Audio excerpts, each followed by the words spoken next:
Bom dia, Deus nos abençoe.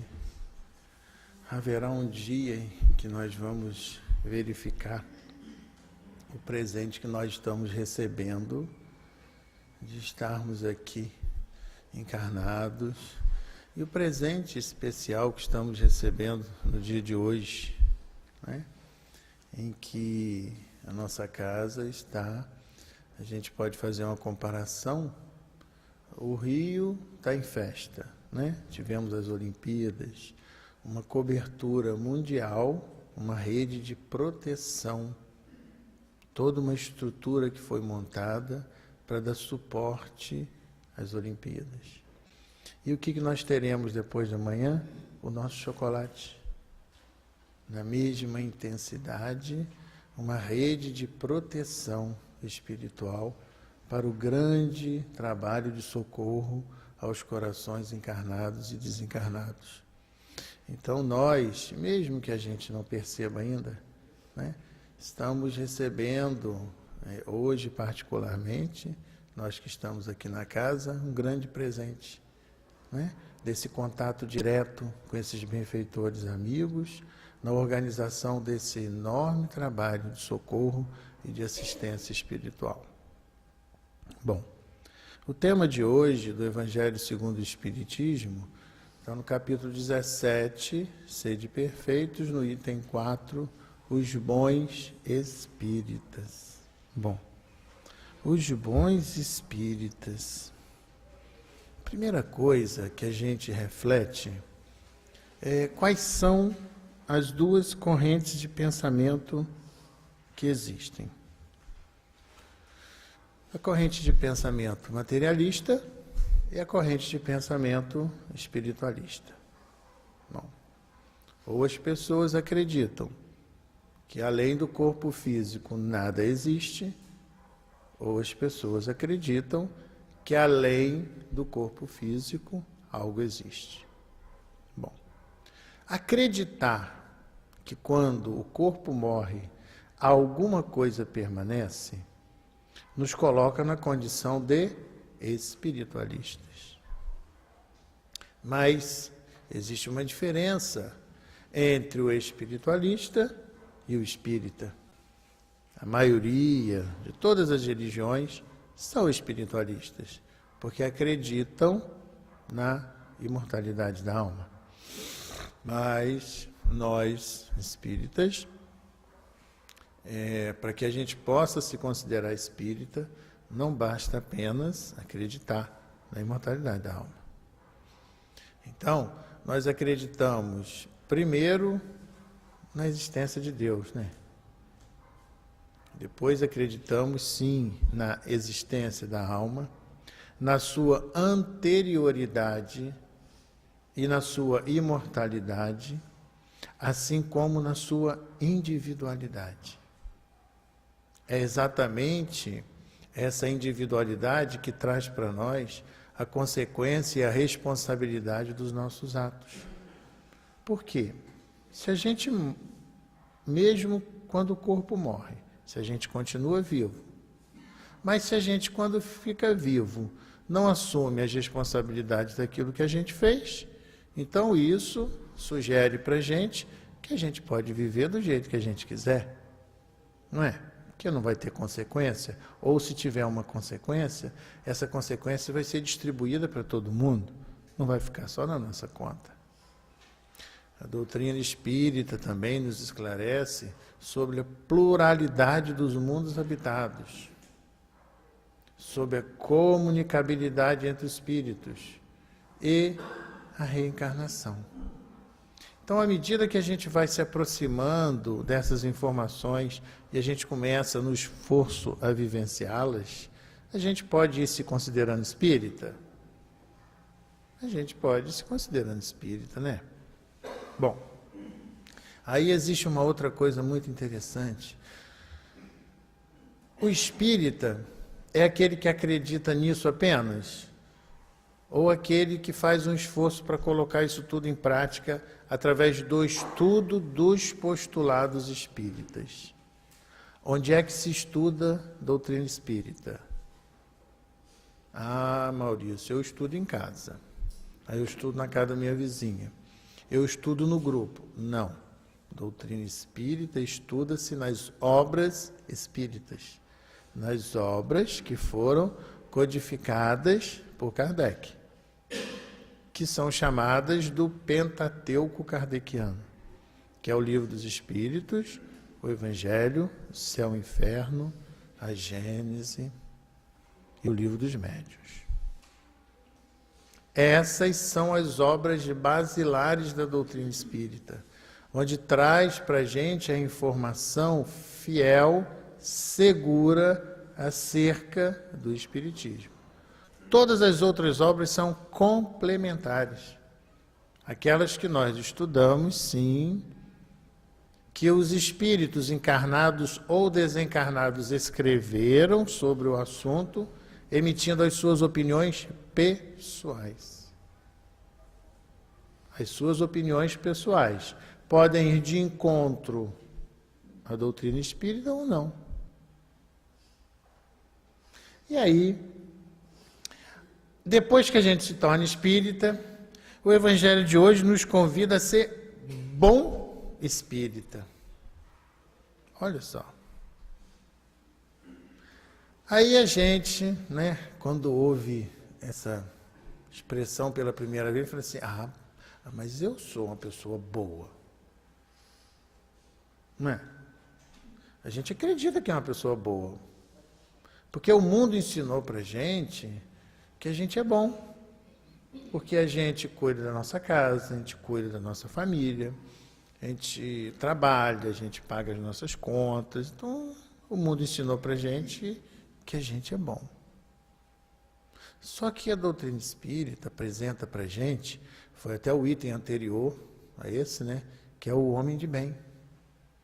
E traz um enunciado monstruoso, enorme, de valores e virtudes que esse homem de bem necessita ter para ser classificado como homem de bem, que a gente vai se encolhendo perto da informação, né? Porque a gente verifica que, por maior que seja o nosso empenho e esforço, a gente ainda está muito distante desse homem de bem. A gente está a caminho de, sim, mas ainda muito longe. Muito longe. Alguns de nós mais perto, outros mais longe, mas na média nós estamos distantes ainda desse homem de bem. Então, o bom espírita é esse homem de bem, que é espírita, que já entendeu sobre a imortalidade da alma, que já entendeu sobre os seus compromissos e as suas responsabilidades e segue fielmente. Com perfeição? Não. Com falha, com erro, sim, porque o processo do erro faz parte do processo de aprendizagem. Nós aprendemos muito com as nossas faltas, com as nossas falhas, com os nossos equívocos. É um processo natural. Agora, é aquele que não desiste nunca. É aquele que no dia seguinte, ele se levanta e fala assim, hoje eu vou fazer a minha cota de esforço para ser melhor do que ontem. É aquele que começa a aprender a não ficar vigiando a vida dos outros. Porque ele sabe que a vida dele tem muita coisa para ser modificada. Então não importa a vida dos outros. Igual aquela historinha, né, que conta para a gente, que tinha uma dona de casa que falava sempre com o marido sobre a vizinha que não lavava a janela dela, que não lavava as roupas dela, que ela olhava e a roupa da vizinha estava lá no varal estendida, sempre suja. Aí um dia ela olha e fala assim, olha, até que enfim a vizinha lavou a roupa. Aí o marido fala assim, mulher, larga de ser boba, eu que lavei a janela da nossa casa. Então, ela não cuidava nem da janela da casa dela. Como a janela estava suja, ela tinha a ideia equivocada de que a roupa da vizinha estivesse suja. Então, o verdadeiro espírito, o bom espírito, é aquele que não olha mais para a roupa do vizinho, não. Ele olha para dele. Não olha mais para as faltas dos vizinhos, não. Olha para as dele. E claro, como as faltas, cada um de nós as tem, quando a gente identifica a falta do outro, o verdadeiro espírita não é aquele que fica tripudiando, não é aquele que fica falando, divulgando o erro dos outros, não. É aquele que, quando identifica a falha do outro, ele eleva o pensamento em prece e pede a Deus que sustente aquele coração que está em falta, porque ele está precisando de ajuda. Então, o olhar do verdadeiro espírita, do bom espírita, é um olhar diferenciado. É um olhar de carinho, é um olhar de afeto, é um olhar de esperança, é um olhar de amor, é um olhar de consideração. Não é um olhar de reprovação. A reprovação nós usamos para conosco. Não é? Aí a gente começa a olhar para um tal de espelho. Não é aquele espelho que a gente olha o dia todo para ver se o cabelo está arrumadinho, para ver se a roupa está bonitinha. Não, esse espelho a gente já está acostumado com ele há muito tempo. O espelho moral. O espelho que é capaz de identificar os desvios de caráter, as faltas que ainda cometemos. Esse espelho, nós temos fugido dele por muito tempo. Porque ele assombra a gente.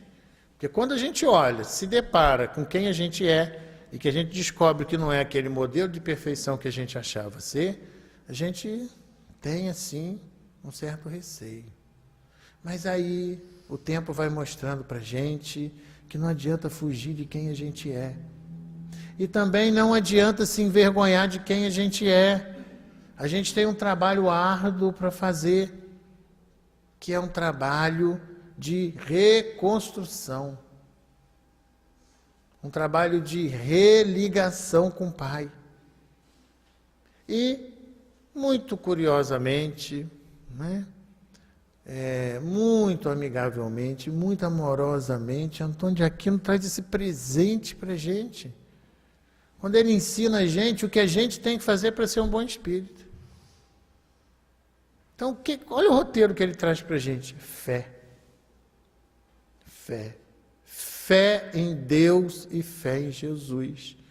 Por que fé? Eu preciso acreditar que existe uma lei maior, que existe um Pai que toma conta de tudo e que está providenciando todos os recursos que eu preciso para ser feliz.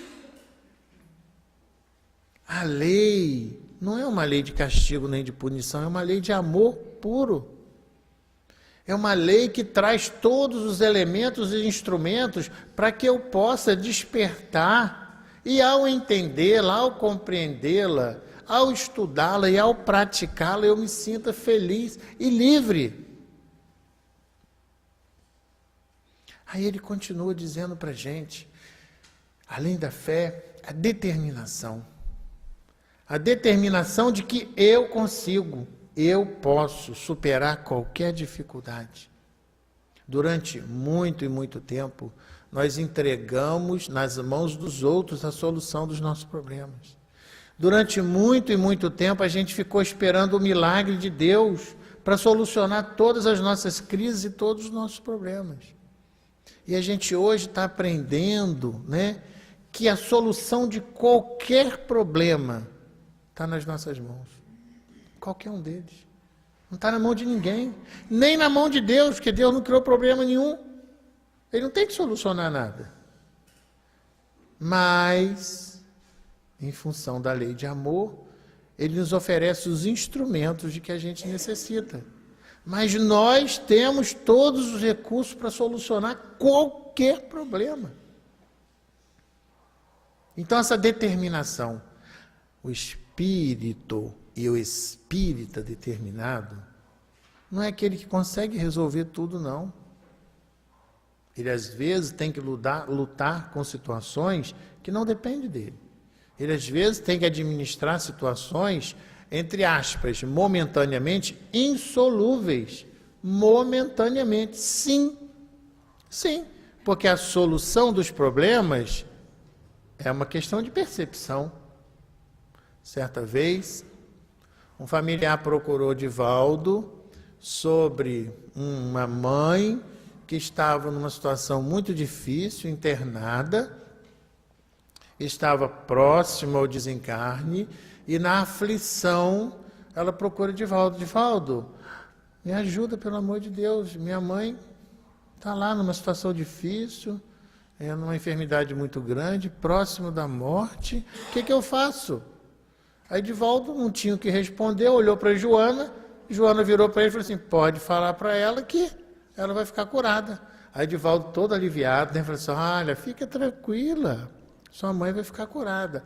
Aí ela foi embora toda feliz, sorridente. 2 dias depois ela volta, Divaldo, você disse que minha mãe ia ficar curada, minha mãe morreu. Aí Divaldo, embaraçado, olha para Joana, Joana assim, pode falar para ela que a mãe dela está curada. Quem morreu foi o corpo. Ela está livre aqui do meu lado, feliz da vida. Muito bem. Então a nossa compreensão de solução do problema é muito diferente. A gente acha que um problema que está solucionado é aquele que acontece de conformidade com os nossos interesses.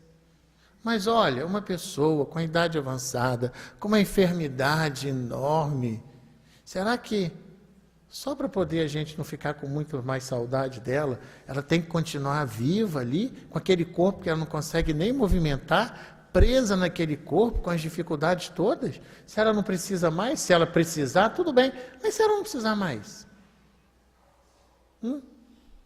Será que precisa? Então, às vezes, nós nos encontramos com determinadas situações em que a gente acha que é a pior coisa do mundo, né? Mas, na verdade, o que está acontecendo é a melhor coisa do mundo para a nossa vida. Mas a gente não conseguiu pensar direito ainda. Porque a gente ainda quer as coisas, ou quer que as coisas sejam e aconteçam do nosso jeito. Mas a lei divina proporciona que as coisas aconteçam da melhor forma para a gente. E não do jeito que a gente quer. Às vezes o que a gente quer a gente não está conseguindo entender, mas não é tão bom para a gente assim como a gente imagina. E aí, continuando, ele diz que, associando a fé e a determinação, o amor. O amor que ensina a gente a olhar para os outros e ter consideração e respeito pelas pessoas do jeito que as pessoas são. Que nos ensina a ter preocupação com a dificuldade dos outros, porque durante muito e muito tempo a gente só se preocupa com as nossas dificuldades. Muitos de nós procuramos todas as casas religiosas porque a dor bateu na nossa porta. Não foi para agradecer a Deus por nada, não. E nem para prestar referência a Deus, não. A gente procura pedindo ajuda, porque o desespero bateu na nossa porta. Então, começar a prestar atenção na necessidade dos outros. Começar a tirar um pouquinho do tempo que está à nossa disposição, porque o tempo não é nosso, não. A gente diz que é nosso, mas é um tempo que está à nossa disposição para dar atenção também à necessidade dos outros. Porque esse tempo passa muito rápido. E quantas vezes a gente passa por dificuldade e precisa da ajuda dos outros. Aí quando a gente precisa da ajuda dos outros, a gente fica chateado, Porque ninguém pode parar a vida para poder dar atenção a gente. Mas quando os outros precisam da gente, a gente também não pode parar a nossa vida para dar atenção aos outros. A gente diz que não tem tempo, que não pode, que está ocupado, tem que fazer isso, tem que fazer aquilo, tem que fazer aquilo. Olha, é muito compromisso que eu tenho, se eu pudesse eu te ajudava. Mas vai chegar uma hora que nós é que vamos precisar. E aí? Vamos encontrar as pessoas também com muitos compromissos, que vão virar para a gente e falar assim, olha, eu sinto muito, mas eu tenho muito compromisso, não vou poder te ajudar. A gente faz isso dentro de casa, não precisa ir para fora, não. Quantas vezes nossos pais pararam tudo para cuidar da gente, e a gente não pode parar nada para cuidar dos nossos pais? Não precisa ir para a rua, não, dentro de casa. Então, ele vai trazendo um roteiro para a gente. Para a gente ser um bom espírita, a gente tem que vencer a nós mesmos. E vencer a nós mesmos é estabelecer um roteiro de convivência harmônica e pacífica com todo mundo. É fácil viver harmônica e pacificamente com todo mundo? Dentro de casa já tem confusão.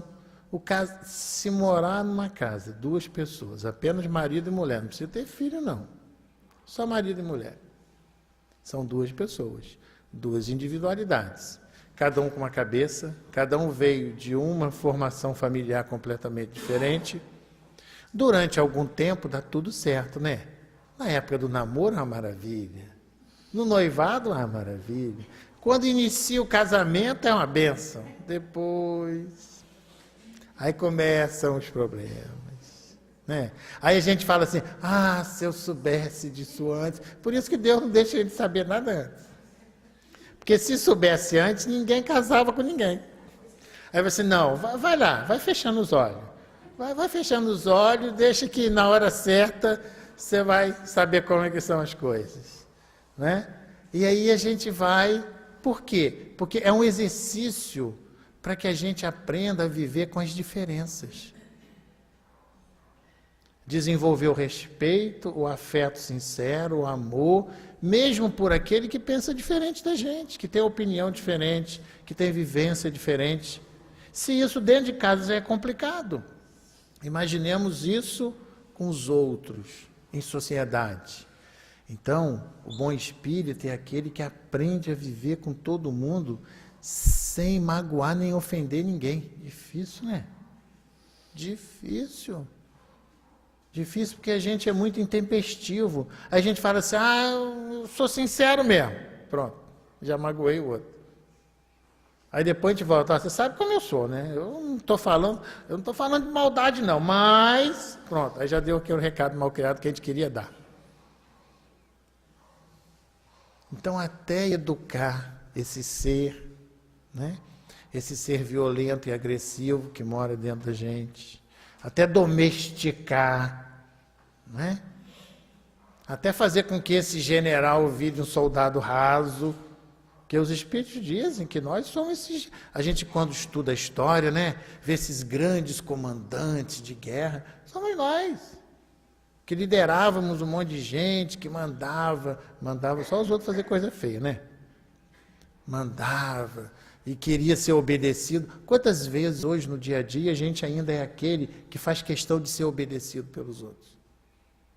Quantas vezes? Eu assim, não, aqui quem manda sou eu, a vontade aqui é minha. Né? Quantas vezes a gente ainda usa aquela expressão? Você está pensando que está falando com quem? A gente já está dizendo assim, você é um zero à esquerda. Quem é você para falar comigo assim? Você está pensando que está falando com quem? Isso já demonstra que a gente... Olha só, hein? Essa expressão. Então, o roteiro que ele está traçando para a gente, né? Dizendo para a gente o seguinte, olha só. Hoje, nós estamos tendo a bênção de conhecer a doutrina dos Espíritos. Mas temos uma caminhada longa pela frente. Até sermos verdadeiros espíritas e até sermos os bons espíritas. É uma caminhada, é uma caminhada. Não basta chegar a uma instituição, se filiar a uma instituição, começar a desenvolver um trabalho numa instituição para que a gente seja efetivamente considerado um bom espírita. Não. É um trabalho a ser desenvolvido diuturnamente. Conosco. E no relacionamento interpessoal. Então, o que ele traz para a gente de mensagem essa manhã é isso. Que a gente possa aproveitar esse convite amigo dos benfeitores espirituais e começar a analisar quais são os nossos compromissos, quais são as nossas responsabilidades, né? Como é que nós estamos exercitando esses compromissos? Qual está sendo o cumprimento desses deveres e responsabilidades? Porque, apesar disso tudo, nós ainda queremos muito saber dos nossos direitos, né?